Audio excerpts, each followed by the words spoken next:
A ver, ha pasado más de medio año de que se hizo cargo de las pensiones la gestora y claro, amerita hacer una mirada a este tema porque en definitiva es importante, nos interesa seguramente a todos los que estamos vinculados al tema. En algún momento seguramente nos jubilamos y hay que entender eso. Para ello hemos invitado al economista especialista en estos temas, Carlos Calle, a quien le agradecemos infinitamente la mañana. Carlos, bienvenido a nuestras cartas sobre la mesa. Muchas gracias, Omar, por la invitación y también al público que nos sigue. A ver, a muy grosso modo, Carlos, una mirada primero global y después entramos en algunos temas específicos. ¿Cómo tú evalúas este tiempo de gestión de la gestora? A ver, empezaré por parafrasear a Bill Gates, Okay. ¿no? Me gusta un discurso que dio el año 98 sobre este tema de las buenas y de las malas noticias. Yeah. Él solía decir que las buenas noticias y la tendencia en las empresas de que vuelen, Sí. ¿no? En cambio, respecto a las malas, que no lo hacen. Respecto a las buenas noticias, solía decir que, bueno, sobre estas no hay mucho que hacer. Sí. En cambio, las malas noticias nos dan la oportunidad para la acción. Sí. Bien, dentro de este marco, yo tengo dos miradas. Mejor dicho, una mirada distinta a la del gerente. El gerente ha estado hablando de las buenas noticias. Sí. Y las ha estado publicitando este último tiempo, ¿no? Frecuentemente en los medios. Ha dado un conjunto de cifras contundentes que reflejarían la buena situación de la gestora. Ha hablado del reporte de utilidades de 82 millones, ha hablado del crecimiento del patrimonio hasta en 177 millones, las buenas noticias. Y ha rematado con que la transición ha sido un éxito. Bien, mi lectura es un poco distinta. Entonces yo escribí un artículo que lo publiqué en un medio de prensa y decía, el diablo está en los detalles. Sí. Y ese es el tema. Y por eso te invité. Sí. Y ese es el tema. Claro, sobre los detalles, muy pocos se preocupan, pero que son precisamente los temas que aquejan a la gente, ¿no? Entonces, yo además de hacer estudios y dar charlas, también hago trámites. Entonces estoy, digamos que, viendo de cerca cómo está funcionando la gestora. Entonces he encontrado una primera cosa, que los trámites se están demorando entre 3 y 4 meses.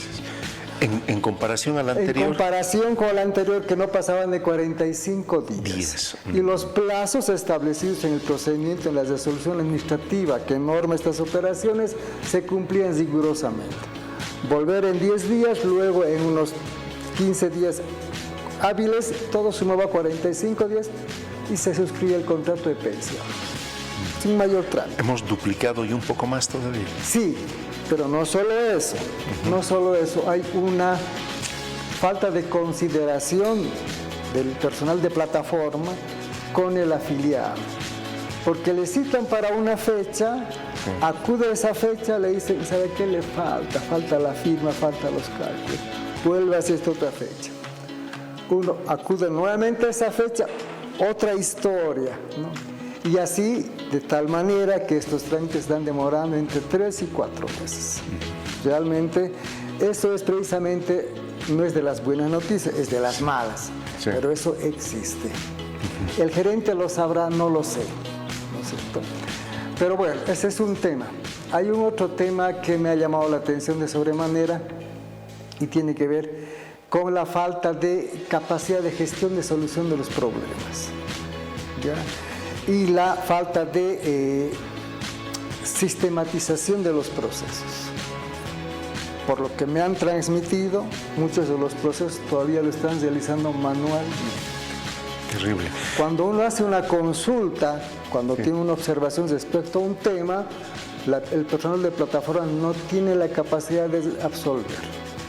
Consulta a la gente de prestaciones que hacen los cálculos, y es todo un drama. Y al final dice, bueno, si gusta, suscribe el contrato, si no, lo deja. Bueno. Terrible. ¿No? A ver, sácame de una duda. En el informe que da precisamente la gestora, habla de que el rendimiento o la tasa habría subido en un porcentaje realmente interesante. Sí. ¿Cuánto se traduce eso en beneficio? Porque se supone que tendríamos que ser beneficiados los que somos, digamos que nos hubiéramos jubilado allá. ¿Eso se traduce así, no? Precisemos las cosas. Sí. El tema de las utilidades de la gestora, los 82 millones que dice que ha obtenido, yo me quedo un poquito, yo exageré un poco. En un artículo que escribí estimé que iban a ser 100 millones. Yeah. Bueno, se deportaron 82 millones, está bien. Yeah. De esos 82 millones a los jubilados no les toca un centavo. Porque esas son las utilidades de la gestora. Sí. Eso es va a otro fin también, ¿no? En teoría van a disponer para renta de dignidad o para el fondo solidario. Exacto. Pero a los jubilados no les llega un solo centavo en su pensión. Muy bien. Respecto a la rentabilidad, la propaganda oficial dice que las AFPs dejaron con 2,7 de rentabilidad y que ellos lo subieron a 5 y cesaron en 4,08 al 28 de diciembre, es el último dato que tengo. Sí. Muy bien. Pero, ¿qué podían haber hecho en 6, 7 meses, digamos, para aumentar en 1,3%? ¿No es cierto? De todo el patrimonio, de todo el fondo, que son como 25 mil millones, ¿no? Gran cosa no ha hecho, porque ¿qué instrumentos nuevos? ¿Hubieron nuevas colocaciones en el mercado de capitales de nuevos operadores que hayan colocado? No. ¿Qué es lo que ha pasado? ¿Qué es lo que ha pasado? Primera cosa, el mercado financiero está en alza. Ante la escasez de fondos prestables en el sistema financiero, todos han optado por subir los intereses de captaciones. Sí. Están en 5, 6, hay algunos que pagan hasta 8% por captar recursos. El Banco Central. Y el Tesoro, bueno, el Banco Central está por encima del 6% también. Y ahora también tiene una propuesta de colocar en medidas de renta a la vivienda. Sí. ¿No es cierto? Y el Estado tampoco se ha quedado atrás. Se ha visto obligado a incrementar sus rendimientos con las letras del Tesoro. Claro. Entonces, no es una gestión atribuible que la gestora hubiera hecho una gran gestión, valga la redundancia, financiera para incrementar. Es resultado del mercado financiero. Primera cosa. Segunda cosa, ese 4,08% está también distorsionado. ¿Por qué? Porque las colocaciones que ha realizado la gestora desde mayo a diciembre no superan no debe superar ni 15 o 20 millones de bolivianos. Es poquísimo. Pero claro, poco. Y eso ha colocado a las nuevas tasas. El resto, el grueso, el 99% de la composición del fondo están pactados con lo que hicieron las AFPs, con esos rendimientos bajísimos. Entonces, si uno hace una ponderación adecuada de los rendimientos de esta cartera chiquita que tiene un rendimiento de 5, 5,5%, y lo pondera con los otros, la otra parte del fondo que tiene 2,7, el promedio no habrá superado el 3%. Entonces, no hay, pero claro, para el público hay que decir, de 2,7 subió a 4,08, ¿no? Pero eso tampoco es una buena noticia.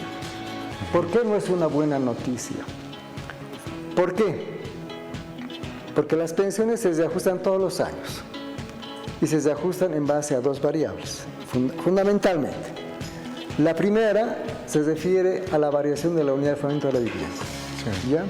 Hay dos componentes que se van a reajustar con esa variación y esos dos componentes van a subir en aproximadamente 2,7%. En la papeleta de enero. Pero hay otro componente que se llama la fracción del saldo acumulado.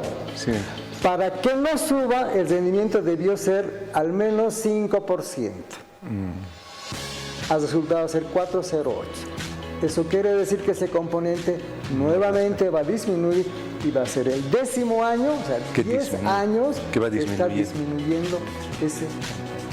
O sea que en vez de haber incremento de renta, lo más probable es que haya una caída más bien de la renta. Yo creo que se va a compensar. Va a subir un poquito y va a bajar por el otro lado y al final si habrá incremento será marginal. Esa va a ser la realidad.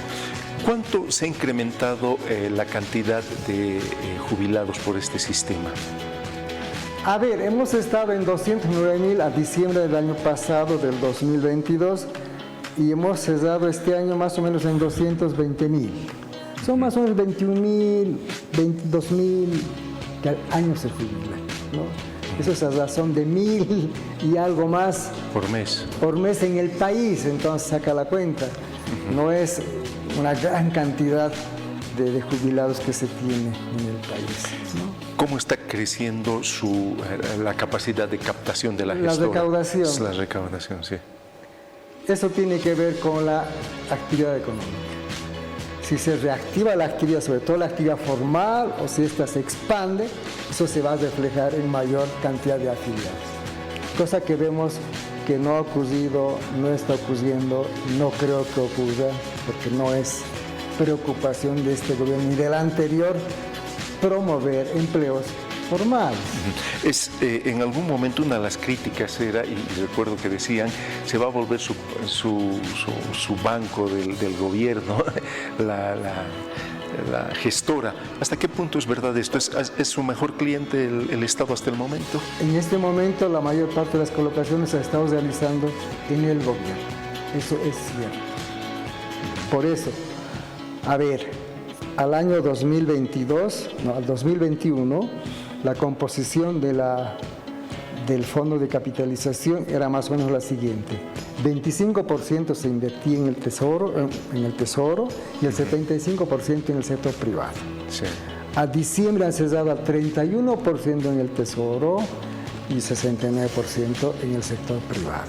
Eso quiere decir que el gobierno cada vez está captando más las recaudaciones ahora de la gestora para financiar sus actividades, bueno, y en desmedro del sector privado, que tiene que, reitero, verse obligado a tener que ofrecer mayores tasas para poder captar recursos y seguir operando. Ahora, para el final, mi querido Carlos, dejémosle la duda a la gestora, que está aproximadamente 7, 8 meses, digamos. ¿Tú crees que vaya a cambiar, dadas las condiciones y las características, vaya a cambiar este comportamiento? No solo depende de la gestora. La gestora, ¿qué puede hacer si no hay dónde invertir? Corresponde al gobierno crear las condiciones para que el mercado de capitales se dinamice y que las empresas puedan financiarse directamente de los inversionistas y no a través de los bancos. Eso puede ayudar. Después no le veo. No hay manera, ninguna posibilidad de que cambien las cosas. El contexto económico también es fundamental. Es el contexto macro. En el estado en que estamos, bueno, yo coincido con muchos que estamos en crisis, otros todavía no creen que estamos en crisis, pero las variables macro no son elocuentes. Son elocuentes. Lo que sí es cierto que todavía no hemos caído en el despeñadero, eso es cierto. Sí. Pero creo que estamos a punto. Ojalá que no lleguemos a la hecatombe, porque eso tenemos experiencia, tenemos bastante recorrido lo que eso significa. En verdad que sí. Carlos, qué gentileza la tuya el haber acudido a darnos, ilustrarnos, mostrarnos una otra faceta, porque siempre vemos los dos lados para intentar entender lo que está pasando. Muy gentil. Gracias por la invitación y siempre a tus órdenes cuando gustes. Muchísimas gracias. Carlos Calle, economista, entendido en tema de pensiones, ilustrándonos sobre lo que está sucediendo.